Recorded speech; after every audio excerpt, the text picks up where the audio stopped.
RJD की हार के बाद लालू परिवार में घमासान। परिवार और पार्टी छोड़ने पर लालू की बेटी रोहिणी आचार्य ने कहा, पार्टी की हार पर सवाल पूछने पर आपको चप्पल से मारा जाएगा। पटना से दिल्ली रवाना होने से पहले रोहिणी आचार्य ने कहा, मेरा कोई परिवार नहीं है। संजय यादव, रमीज और तेजस्वी ने ही मुझे परिवार से निकाला। रोहिणी ने कहा, चाणक्य बनने वालों से पूछा जाएगा सवाल, लेकिन उन्हें हार की जिम्मेदारी नहीं लेनी है। सारी दुनिया सवाल कर रही है कि पार्टी का ऐसा हाल हुआ क्यों। रोहिणी ने कहा, संजय और रमीज का नाम लेने पर आपको घर से निकाल दिया जाएगा, आपको बदनाम किया जाएगा, आपको गाली दिलवाई जाएगी। रोहिणी के फैसले पर बिहार बीजेपी चीफ दिलीप जायसवाल ने कहा, एक दो लोगों की वजह से लालू का परिवार टूट रहा है।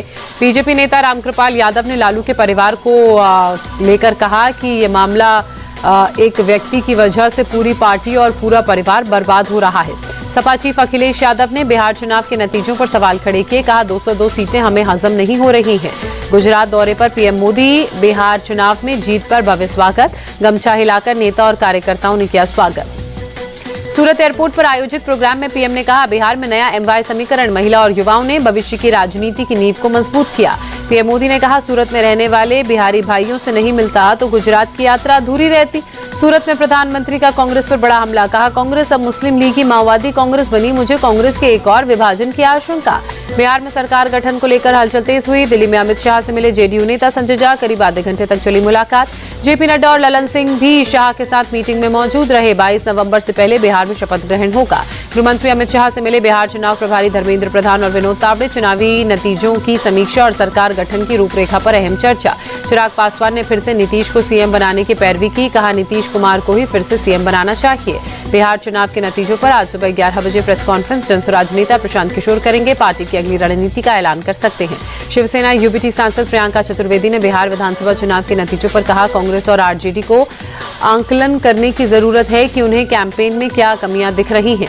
बिहार चुनाव में कुछ टीएमसी नेताओं के वोट चोरी के आरोप पर सुकांता मजुमदार ने कहा, टीएमसी 2026 के चुनाव के बाद भी यही बात कहेगी क्योंकि वो हार जाएगी। टीएमसी नेता कुणाल घोष का दावा, बंगाल में फिर टीएमसी जीतेगी, फिर मोदी ये बात समझ जाएं। पूर्व केंद्रीय मंत्री आरके सिंह के खिलाफ बीजेपी का एक्शन, पार्टी विरोधी गतिविधि की वजह से 6 साल के लिए सस्पेंड किया गया। National conference chief Farooq Abdullah ने पाकिस्तान से बेहतर रिश्ते बनाने की वकालत करते हुए कहा, ऑपरेशन सिंदूर से कुछ नहीं मिला।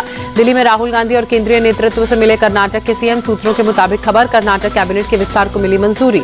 जम्मू कश्मीर में आतंकियों की एक और बड़ी साजिश नाकाम हुई। सुरक्षा बलों ने राजौरी के थाना मंडी इलाके के बंगाई के जंगल से 3 किलो आईईडी बरामद किया। आतंकियों ने आईईडी को जंगल में छिपाकर रखा था। सुरक्षा बलों ने टेक्निकल टीम की मदद से आईईडी को डिफ्यूज भी किया। दिल्ली ब्लास्ट के आतंकी डॉक्टर मोहम्मद उमर नबी का एक और सीसीटीवी सामने आया। 29 अक्टूबर को फरीदाबाद में एक शॉप पर अपना फोन चार्जिंग के लिए देता दिख रहा है। उमर के बारे में खुलासा, ब्लास्ट से करीब 10 दिन पहले नूह की हिदायत कॉलोनी में किराए पर लिया था कमरा। ये कमरा दिल्ली अलवर रोड पर स्थित एक महिला के मकान का हिस्सा। पुलिस सूत्रों के मुताबिक 10 नवंबर के दिन उमर किराए के मकान से ही अपनी i20 कार लेकर निकला था, जिसमें विस्फोटक भरा हुआ था।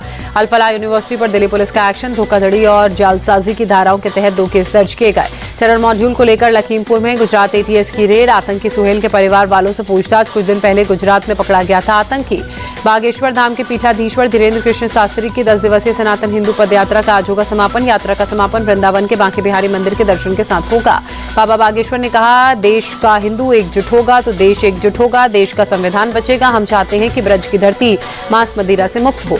गुजरात में बिरसा मुंडा की 150वीं जयंती समारोह का आयोजन, प्रधानमंत्री मोदी शामिल हुए। 9,700 करोड़ से ज्यादा की विकास परियोजनाओं का उद्घाटन और शिलान्यास किया। गुजरात के आदिवासी समाज को बेहतर कनेक्टिविटी का तोहफा, पीएम मोदी ने 14 आदिवासी जिलों के लिए 250 बसों को हरी झंडी दिखाई।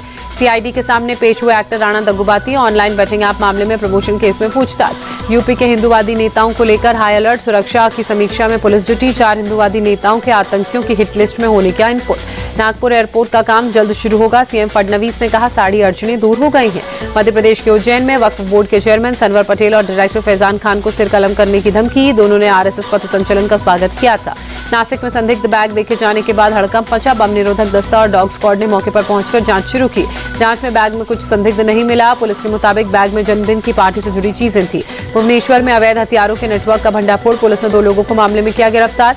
गोलियों की तड़तड़ाहट से गूंजा दिल्ली का पंजाबी बाग इलाका। सिरफिरे आशिक ने लड़की को गोली मारी, फिर खुद को भी मारी गोली। लड़की की मौत, गंभीर हालत में लड़का अस्पताल में भर्ती। साउथ अफ्रीका की हालत नाजुक, दूसरी पारी में 93 रन पर 7 खिलाड़ी पवेलियन लौटे। साउथ अफ्रीका ने दूसरी पारी में 63 रनों की बढ़त बनाई। तीसरे दिन निकल सकता है मैच का रिजल्ट। कोलकाता टेस्ट के दूसरे दिन विकेटों का पतझड़, एक दिन में गिरे 16 विकेट, 9 विकेट टीम इंडिया तो 7 विकेट साउथ अफ्रीका की टीम के गिरे।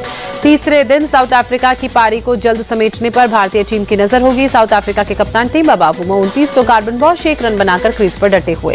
शुभमन गिल की गर्दन में अकड़न और दर्द का बड़ा अपडेट, बीसीसीआई ने जारी किया बयान। मेडिकल टीम की निगरानी में शुभमन गिल, बल्लेबाजी के दौरान गर्दन में उठाता दर्द, पहली पारी में खेली थी 3 गेंदें।